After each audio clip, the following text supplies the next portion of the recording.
साहित्यकृती या ठिकाणी आपण भेट दिलेली आहेत. त्याचबरोबर अभिजात मराठीच्या आजच्या या दिवसाचं सन्मान चिन्हही आपण माननीय पंतप्रधान महोदयांच्या हाती सुपूर्द केलेलं आहे. सर्व मान्यवरांना मी आसनस्थ होण्याची विनंती करते आणि ज्यांनी हा निर्णय आपल्यासाठी साकार केला आणि ज्यांचं वक्तृत्व ऐकायला आपण कायमच उत्सुक असतो, देशाचे आदरणीय पंतप्रधान नरेंद्रजी मोदी साहेब यांना विनंती करते की या प्रसंगी सभेला संबोधित करावं.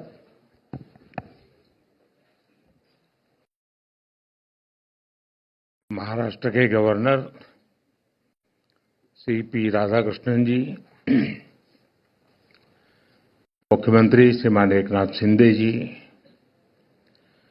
उप मुख्यमंत्री देवेंद्र फडणवीस जी, अजित पवार जी, केंद्र में मेरे सभी सहयोगी, कई पीढ़ियों पर अपनी गायकी की छाप छोड़ने वाली आशाताई जी,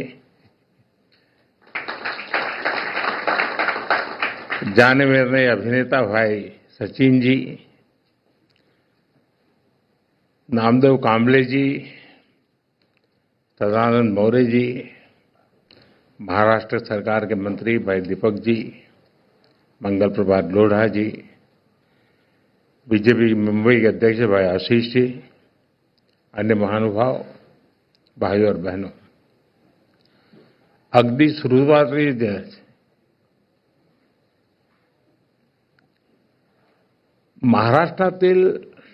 महाराष्ट्राबाहेरील आणि सर्व जगातील मराठी भाषक मंडळीचे मराठी भाषेला अभिजात भाषा म्हणजे क्लासिकल लँग्वेजचा दर्जा मिळाल्याबद्दल अतिशय मनापासून अभिनंदन करतो.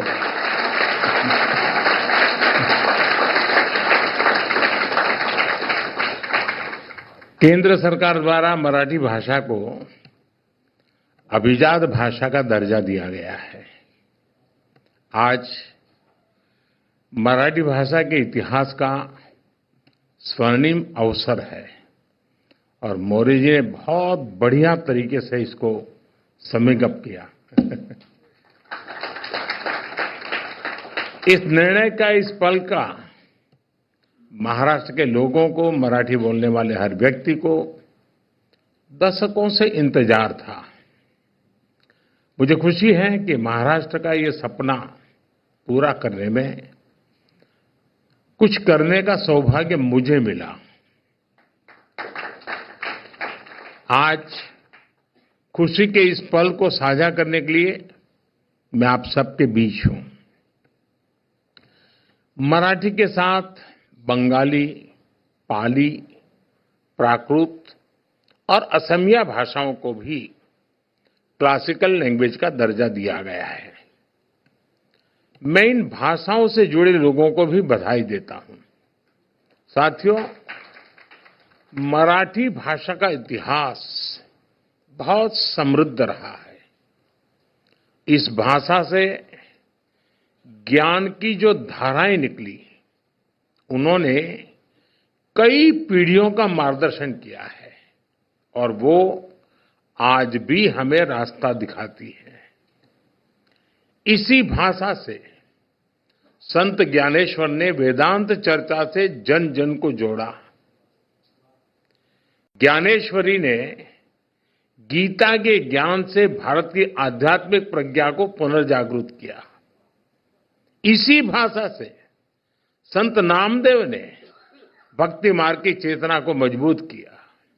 इसी तरह संत तुकाराम ने मराठी भाषा में धार्मिक जागरूकता का अभियान चलाया और संत चोखा मेला ने सामाजिक परिवर्तन के आंदोलन को सशक्त किया.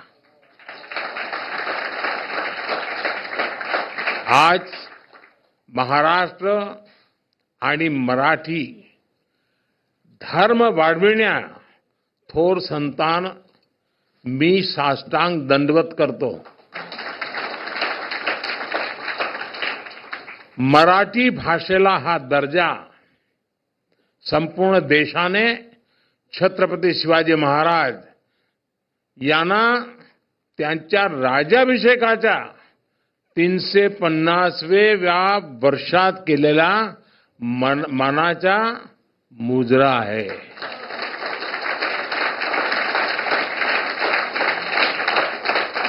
साथियों, भारत के स्वतंत्रता संग्राम का इतिहास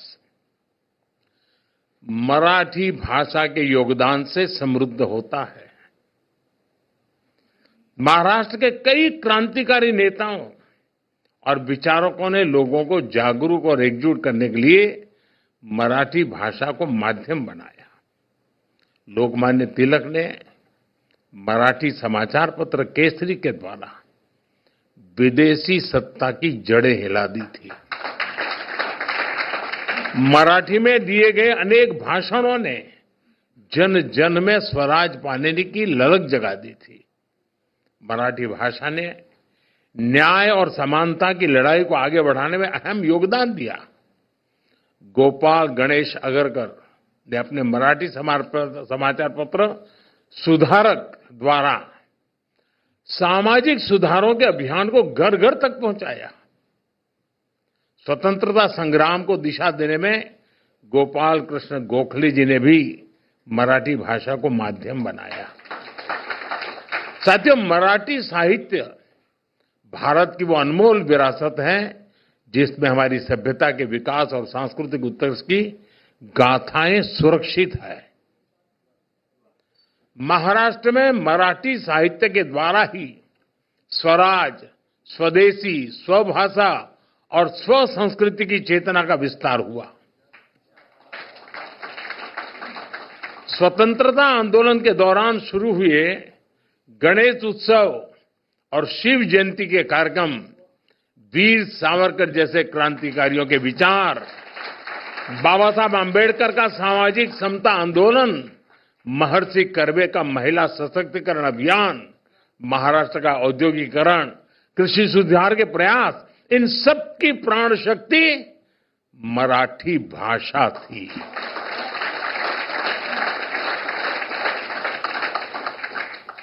हमारे देश की सांस्कृतिक विविधता मराठी भाषा से जुड़कर और समृद्ध हो जाती है.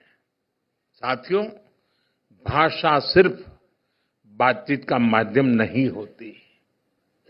भाषा का संस्कृति, इतिहास, परंपरा और साहित्य से गहरा जुड़ाव होता है. हम लोक गायन पोवाड़ा का उदाहरण ले सकते हैं. पोवाड़ा के माध्यम से छत्रपति शिवाजी महाराज और दूसरे नायकों की शौर्य गाथाएं कई सदियों के बाद भी हम तक पहुंची है. ये आज की पीढ़ी को मराठी भाषा की अद्भुत देन है.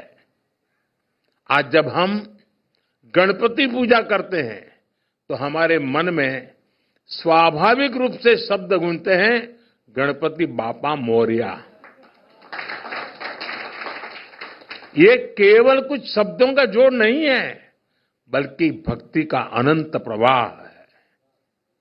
यही भक्ति पूरे देश को मराठी भाषा से जोड़ती है. इसी तरह श्री विठ्ठल के अभंग को सुनने वाले भी स्वतः मराठी से जुड़ जाते हैं. साथियों, मराठी भाषा को यह गौरव दिलाने के लिए मराठी साहित्यकारों, लेखकों, कवियों और असंख्य मराठी प्रेमियों ने लंबा प्रयास किया है.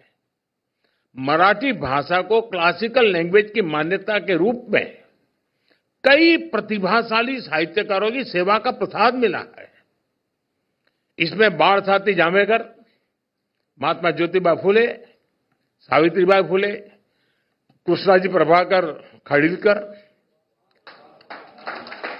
केशव सूत, श्रीपाद महादेव माटे, आचार्य अत्रे, शांताबाई शेडके,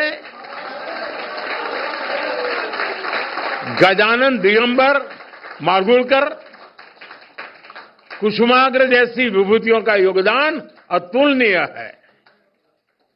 मराठी साहित्य की परंपरा केवल प्राचीन ही नहीं बल्कि बहुआयामी है. विनोबा भावे, श्रीपाद अमृत डांगे, दुर्गाबाई भागवत, बाबा आमटे, दलित साहित्यकार दया पवार, बाबा साहब पुरंदरे जैसी कई हस्तियों ने मराठी साहित्य में महत्वपूर्ण योगदान दिया है। मैं आज मराठी की सेवा करने वाले पुरुषोत्तम लक्ष्मण देशपांडे, पुला देशपांडे कहूं तब लोग समझते हैं,